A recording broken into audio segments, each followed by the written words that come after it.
हाँ जी, अस्सलाम वालेकुम जी। आज की वीडियो है उन बहन भाइयों के लिए जिन लोगों ने यूके का वीज़ा अप्लाई किया हुआ है किसी भी वीज़ा की कैटेगरी के हवाले से, और उनका वीज़ा जो है वो अप्रूव्ड हो जाता है, वो वीज़ा रिसीव ले हो जाता है, उनको वीज़ा डिसीजन जो है वो बन जाता है।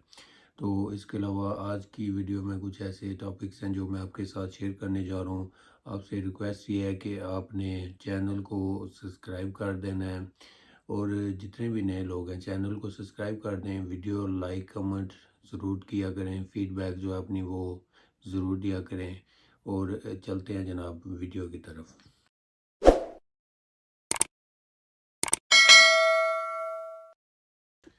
अस्सलाम वालेकुम जी, मैं हूँ वकास हुसैन और आप देख रहे हैं UK visa news and immigration.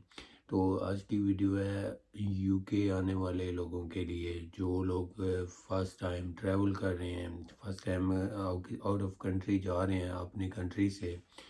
Specially Pakistan हो गया, इंडिया हो गया, बांग्लादेश हो गया, इसके अलावा आप जहाँ से भी ये वीडियो देख रहे हैं, नेपाल भी है, कुछ बहन भाई वहाँ से भी कमेंट कर रहे हैं मुझे। तो सबसे पहले तो थैंक यू भी करता हूँ, और उसके बाद आपको ये बताने जा रहा हूँ कि जो लोग फ़र्स्ट टाइम ट्रैवल करते हैं तो उनसे कुछ क्वेश्चन होते हैं एयरपोर्ट के ऊपर कि क्या क्वेश्चन होंगे आपके साथ, वो आपके साथ शेयर करने जा रहा हूँ। और इसके अलावा और भी जो डिटेल है सारी आपको देने जा रहा हूँ। तो ये वीडियो आपके लिए बहुत ज़्यादा इम्पोर्टेंट है, हेल्पफुल वीडियो है आपके लिए। आपने इस वीडियो को स्किप किए बगैर पूरी वीडियो देखनी है, उसके बाद आपको पता चलेगा जो आपसे सवाल जो आपको किए जाएंगे एयरपोर्ट के ऊपर, क्वेश्चन किए जाएंगे आपसे, तो वो आपको पता होने चाहिए। क्योंकि आप लोग फर्स्ट टाइम आ रहे हैं यूके में, आपको नहीं पता एयरपोर्ट के ऊपर आपसे कौन से सवाल जवाब किए जाएंगे और किन चीज़ों से आपने बचना है। तो ये है कि जब आप लोग आते हैं यूके में, और पहले ये मैं आपको बताता चलूँ, इस यूके एयरपोर्ट के ऊपर आपसे क्वेश्चन जो होते हैं, आप लोग कंफ्यूज हो जाते हैं, परेशान हो जाते हैं, नर्वस हो जाते हैं, कॉन्फिडेंस जो है वो नहीं रहता आप में। जब आप उनको जवाब देते हैं, आंसर देते हैं यूके इमिग्रेशन ऑफिसर को, तो जब यूके इमिग्रेशन को ऑफिसर को आप जवाब सही से नहीं दे रहे, तो वो भी जो है ना कंफ्यूज होता है कि ये बंदा गलत केस के ऊपर आया है, इसका वीज़ा चेक करते हैं। वो सारा कुछ चाहे ठीक भी हो, लेकिन आप इंग्लिश की वजह से भी अगर मार खा रहे हैं एयरपोर्ट के ऊपर, तो वो ये सुनने में आया कि काफ़ी बहन भाई जो है वो डिपोर्ट भी हुए हैं, उनको वापस अपनी बैक होम कंट्री में भेज दिया गया। तो आपने नर्वस नहीं होना, परेशान नहीं होना, आपने बिल्कुल रिलैक्स हो के कॉन्फिडेंस के साथ जो है आपने बात करनी है ऑफिसर के साथ एयरपोर्ट के ऊपर, तो आपसे वो ज़्यादा क्वेश्चन नहीं करेंगे फिर। तो सबसे पहले मैं आपको ये बताऊंगा कि जो लोग यूके में आते हैं, और उसके लिए आपको एंड तक शॉपिंग जो लोग करते हैं वो ठीक नहीं है। आपने शॉपिंग पहले कर रेडी रखनी है। यूके में आने से, वीज़ा लगने से पहले जब आपका वीज़ा होता है तो आपकी चीज़ें रेडी होनी चाहिए, क्योंकि यूके का, पहले तो मैं आपको बताऊं, वेदर जो है वो अनबिलीवेबल है। बहुत ज़्यादा मौसम जो है यहाँ पे सर्दी रहता है, गर्मियाँ भी होती हैं लेकिन इतनी ज़्यादा नहीं होती। ये मैं आपको बता रहा हूँ जो नए लोग आएंगे यूके में आने वाले टाइम में, या जो आने वाले हैं उनके लिए। तो आपको चाहिए अपनी जैकेटें वगैरह, अपने कपड़े वगैरह, सॉक्स वगैरह, ये चीज़ें सारी पैकिंग करके रखें। जैसे ही आपका वीज़ा होता है तो आपको शॉपिंग के पीछे नहीं भागना चाहिए। तो दूसरा पॉइंट आपके लिए ये है, बहुत ज़रूरी पॉइंट्स हैं, समझना अपने हैं, आपके काम का पॉइंट है। ये दूसरा पॉइंट है कि जब आप लोग ट्रैवल करते हैं तो आपके जो डॉक्यूमेंट्स होते हैं वो आपने कैरी करने हैं, शोल्डर बैग जो होगा उसमें कैरी करने हैं। अगर स्टूडेंट वीज़ा पे हैं या केयर वर्क वीज़ा पे हैं, वर्क परमिट पे हैं, स्पाउस वीज़ा पे हैं, जो भी कैटेगरी है, जो आपके डॉक्यूमेंट्स होंगे और जो आपके साथ कैश होगी, पाउंड्स होते हैं जो आपने कन्वर्ट करवाने होते हैं, 200, 300, 400 पाउंड जो है वो आपके पास होने चाहिए अगर आप स्पाउस वीज़ा पे हैं या इसके अलावा और किस वीज़ा पे हैं वो कैटेगरी के वाले से आपको पता होगा कितनी अमाउंट लेके साथ जानी है। तो वो आपने अपने शोल्डर बैग में रखने हैं डॉक्यूमेंट्स और आपकी कैश। वो आपने जहाज़ के अंदर कैबिन वाला एक होता है हैंड बैग जो होता है, आपने वो हैंड बैग जो कैबिन होता है उसमें जहाज़ के अंदर बैग नहीं रखना अपना। आपने अपना बैग जो है जब आप जहाज़ के अंदर जाएंगे तो आपने अपना बैग रखना है अपने पाँव के नीचे या अपने पास रख लेना है, लेकिन उस कैबिन में नहीं रखना जहाज़ में, क्योंकि जब लाइट्स ऑफ होती हैं जहाज़ की तो बहुत ज़्यादा लोगों के साथ ऐसा हो रहा है हुआ है। मैंने खुद एक दो बंदे आए हैं, उन्होंने भी मुझे बताया है कि उनका सामान जो है ना वो चोरी हो गया है। तो ऐसा ना हो आपके साथ। अगर आपके डॉक्यूमेंट्स हों कैश हों तो आप वो जहाज़ के अंदर कैबिन में रख रहे हैं तो लाइट्स बंद होती हैं तो बहुत ज़्यादा जो है ना चोरियाँ हो रही हैं। तो इससे आपने अलर्ट रहना है, बच के रहना है। अपना शोल्डर बैग जो है डॉक्यूमेंट्स उसमें होने चाहिए, कैश उसमें होनी चाहिए, तो वो आप अपने पाँव के नीचे रखें और आपने एहतियात जो है वो केयरफुल रहना पड़ेगा आपको। तो आपने बचना है क्योंकि काफ़ी लोगों के 1000 पाउंड से ऊपर जो है पैसे निकले हैं जब लोग जहाज़ में सो जाते हैं।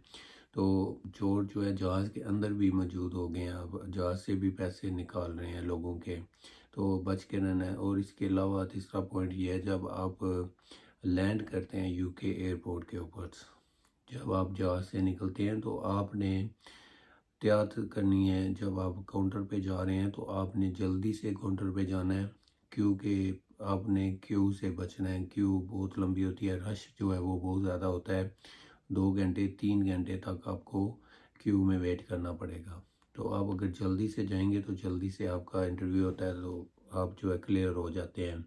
अगर आप स्लो जाएंगे इमिग्रेशन काउंटर तक सोचते जाएंगे परेशान होंगे तो फिर आप क्यू में फंस जाएंगे 2-3 घंटे, और ज़्यादा टेंशन हो जाएगी आपको कि अभी हमारे साथ पता नहीं क्या होगा। तो इसके अलावा अगर आप स्किल वर्क वीज़ा पे आए हैं, आपने इंग्लिश कोर्स किया हुआ है तो आपको ज़ाहिर है इंग्लिश आती होगी। तो जब आप यहाँ पे आएंगे एयरपोर्ट के ऊपर आपने अपने कॉन्फिडेंस के साथ रखना है। आपने इधर उधर नहीं देखना, आपने इमिग्रेशन ऑफिसर के साथ बात करनी है वेरी नाइसली। जैसे आप देखेंगे वो बात करता है, वो इतने आराम से बात करते हैं इमिग्रेशन ऑफिसर कि आपको एक तो इजीली उनका जो एक्सेंट होता है वो समझ आती है, दूसरा आप समझ जाते हैं सारी बात कि वो उसने क्या बोला और आपने उसको क्या जवाब देना है। तो अगर आपने नर्वस होना है, आप परेशान हो गए हैं, समझ नहीं आई आपको, तो आपसे ज़्यादा सवाल जवाब भी किए जाएंगे, हो सकता है आपको वापस बैक होम कंट्री भी भेज दिया जाए। तो इतने मुश्किल सवाल जवाब नहीं होते, वो आपके वीज़ा के हवाले से ही होते हैं। ये नहीं सोचना कि सवाल जवाब वो किसी और वाले से होंगे, ऐसा नहीं होता। सवाल जवाब आपके अपने वीज़ा के हवाले से होते हैं, ये चीज़ आपने याद रखनी है। और जिस वीज़ा कैटेगरी के ऊपर भी आप आएंगे, आपके जो क्वेश्चन किए जाएंगे, इंटरव्यू जो होता है इमिग्रेशन ऑफिसर आपसे लेते हैं तो वो उसी हवाले से लेते हैं, आपके वीज़ा के हवाले से, कैटेगरी के हवाले से। तो आपने अवेयर होकर रहना है। आपने जो बात वो करेंगे आपने उसका जवाब उनको देना है। आपने अपनी तरफ से कोई भी एक्स्ट्रा बात से जो है वो नहीं करनी। जो वो सवाल जवाब करेंगे वही आपने उनको जवाब देने और रिलैक्स होकर जवाब देने हैं, तेज़ी में नहीं देने, स्लोली आप उसको जवाब दें ताकि आपको भी पता चले आप उसको क्या बता रहे हैं और उसकी बातों का भी आपको पता चलेगा कि वो आपको क्या बता रहे हैं। तो इतना लंबा इंटरव्यू नहीं होगा अगर आप नर्वस नहीं होंगे। अगर आप नर्वस हो गए हैं तो आपका इंटरव्यू ज़्यादा देर का भी हो सकता है। अगर ज़्यादा देर का हो गया तो उसमें 50-50 चांसेस होते हैं या आर या पार।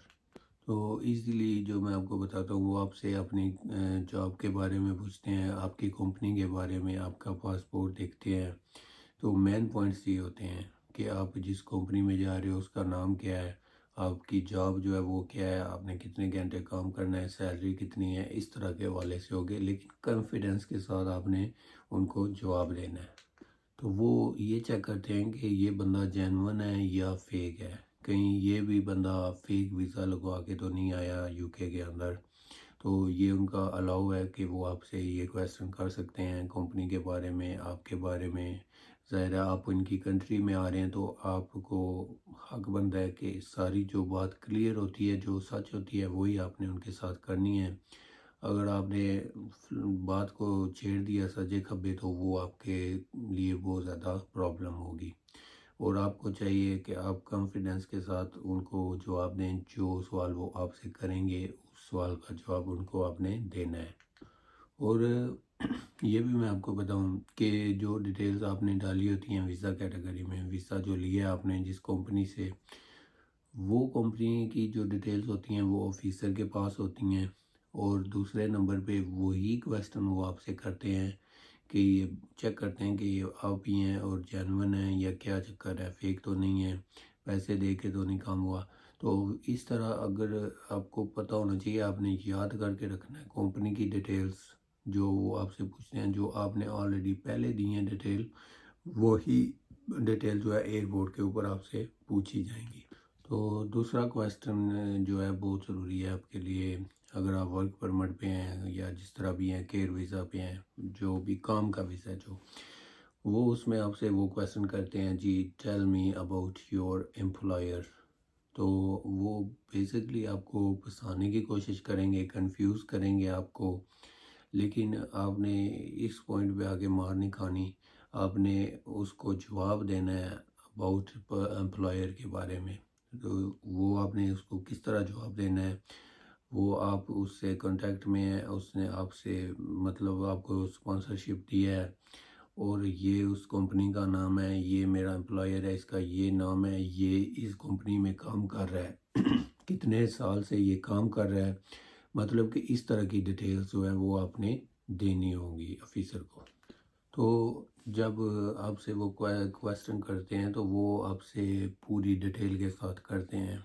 वो ये भी कर सकते हैं आपकी जॉब के हवाले से, आप कितने आवर्स काम करेंगे, कौन सी शिफ्ट आप करना चाह रहे हैं और वीक में आपने कितने दिन काम करना है। तो ये सारी चीज़ें आपको पता होनी चाहिए। और इसके अलावा काम के हवाले से जो भी डिटेल वो पूछते हैं तो आपने उनको सही सही बतानी है और आपको पता होनी चाहिए। ये सारी चीज़ें आपने याद करके रखनी है। ये मैं आपको इसलिए बार बार बताता हूँ कि ये आपके लिए ज़रूरी है। आप फर्स्ट टाइम आ रहे हैं, आपको नहीं पता क्या होगा इंटरव्यू में एयरपोर्ट के ऊपर, तो ये चीज़ें जो मैं आपको बता रहा हूँ यही आपसे होंगी। और जो रिसेंटली लड़के आ रहे हैं यूके में, उनसे भी मैं दो तीन बंदों से मिला हूँ तो उनसे इसी तरह के क्वेश्चन हुए हैं कंपनी के बारे में। तो उनको पता था, लेकिन वो ये है कि जो ऑफिसर होते हैं ना, ये कंफ्यूज कर देते हैं आपको कि ये कहीं ना कहीं से वो नुक्ताचीनियाँ जो है वो निकालते हैं। लेकिन आपने अगर कॉन्फिडेंस के साथ उनको जवाब दिए तो वो आपसे ज़्यादा देर इंटरव्यू नहीं करेंगे, वो जल्दी से जल्दी आपको क्लियर कर देंगे। तो अगर आप वहाँ पे जाके अड़के हैं, आप उनसे बातचीत नहीं कर रहे हैं सही स्ट्रेट वे फॉरवर्ड जो है, तो वो आपको जो है आपका वीज़ा जो है वो रिजेक्ट भी कर सकते हैं। तो इसके अलावा ये आपसे पूछ सकते हैं कि why do you like to work in the UK. तो आपने उनको अपनी मोटिवेशन ज़रूर बतानी है। मैं आपको शॉर्टली बता रहा हूँ, व्लॉग बहुत ज़्यादा लंबा हो जाएगा, लेकिन ये चीज़ें जो है ये आपसे पूछ सकते हैं। तो आपने उनको बताना है कि आप क्यों यूके को लाइक करते हैं, क्यों आप लाइक कर रहे हैं, काम कर रहे हैं यहाँ पे, लाइफस्टाइल के बारे में कैसा आपको लगता है। ये चीज़ें जो है आपने उनको एक स्टोरी बना के बतानी है कि आपको यूके पसंद है, आप यहाँ का लाइफस्टाइल जो है वो पसंद करते हैं, लाइक करते हैं। इसके अलावा जो भी साथ और लगाना चाहें तो आप लगा सकते हैं, शॉर्ट लगाना चाहें तब भी चलेगा, लेकिन उनको जवाब जो है वो ज़रूर आपने देना है इंग्लिश में कॉन्फिडेंस के साथ। तो जो सबसे बड़ा सवाल है, सबसे बड़ा सवाल जो आपने याद रखना है, वो आपसे ये पूछते हैं कि how long you gonna stay in the UK. तो आपने उनको बड़े कॉन्फिडेंस के साथ बताना पड़ेगा आपको। ये जो है ये आप हर एक बंदे से जो वर्क परमिट पे हैं उनसे पूछा जाता है। तो आपने ये नहीं कहना कि I am gonna stay here rest of my life और I am gonna apply citizenship. ये चीज़ें जो हैं ये आपने बिल्कुल भी नहीं उनको कहनी। अगर ये आपने कहनी है तो वो समझ जाएंगे कि ये बंदा यहाँ पे दो नंबरी के तरीके से है। तो आपने उनको सिर्फ ये जवाब देना है कि आपका स्किल वर्क वीज़ा है, कितने साल का वीज़ा है वो आपको पता है।